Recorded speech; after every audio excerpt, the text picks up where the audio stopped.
Alright, chemistry kids, here's what's going on today. We're going to talk about the next unit, which is Unit 8, Solutions. So we're talking about making solutions, in other words, making things that you can dissolve from one thing to the other. So here are the objectives right up here. We got how we're going to do our calculations. We have to differentiate between different vocabulary words. We got to look at solubility curves and determine how to do some calculations and what they actually mean and how you can tell if something's saturated versus unsaturated. We have to distinguish between different types of solutions, and we have to tell if something's going to be mixing or not. Alright, so let's go over the vocab words. Also take note, there are the chapter sections next to each objective, so if you want to read extra, not a bad idea to do. So words to know. The solute. The solute is what gets torn apart. Alright, so you guys need to realize that when you dissolve something, it actually gets broken apart. So in other words, if you dissolve salt, it's not salt anymore. Now it's just sodium and chlorine. All right. So this is going to be the substance that is kept separate from the solvent particles. And this is the stuff that's torn apart. So it's usually in the lesser amount. So this is lesser amount. Alright, so it's usually going to be in a lesser amount. And then the solvent is what does the tearing apart. So in lots of cases, for us, it's going to be water. Water actually tears things apart, and this is usually going to be in the greater amount. Alright, and then a solution here, what a solution is basically a homogeneous mixture.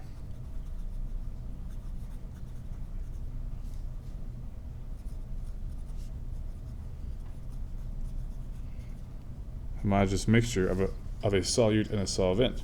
Alright, so when we mix a solute in a solvent, or vice versa, what we need to realize is there's stuff that's going to be available in lesser amounts and greater amounts, and when they so solutes and solvents make a solution, in other words, a homogeneous mixture, an evenly mixed solution. Now if you dissolve less than the maximum amount at a certain temperature, you have an unsaturated solution. Alright, so this is going to be less than the maximum amount. Alright, so that means if I could dissolve like 20 grams of something, but really I only dissolve 10 grams, so it's an unsaturated, that means I can dissolve more. Saturated means at a given temperature, you can't dissolve anymore. Alright, so at a given temp and pressure, which we'll talk more about later, no more dissolved. Alright, so there's no more dissolved. And then supersaturated is a special case where that if you actually heat something up, dissolve a whole bunch in at a certain temperature, and then cool it back down, you actually have more than what you should have. So it's a supersaturated, and actually you dissolve more than what's reasonable or ideal at the time. So this would be more than maximum. Alright, now when we have unsaturated, saturated, and supersaturated solutions, this tells you how much you have. This kind of gives you an idea of how much you have dissolved or how much you don't have dissolved. And how we actually measure this is called concentration. Alright, so concentration simply is the measurement in volume, usually, not always, but usually in volume, of the solute to the solvent. Alright, so concentration is all about how much solute you have dissolved in a solvent, and obviously the bigger the number, the greater the concentration. So when we're talking these calculations right down here, these are going to be concentration calculations. So usually it works like this. Percent concentration is going to be the grams of your solvent over the grams of the solution, and because it's percent, you multiply by 100. Alright? Parts per million is very similar. It's the grams of solvent over the grams of solute, but because it's called parts per million, ppm, parts per million, you don't multiply by 100, you multiply by 1,000,000. So you got to realize it's the same thing we just did, but it's multiplied by 1,000,000. All right, And then there's another calculation we didn't get in there. I didn't put it on there. Sorry about that. It's called molarity.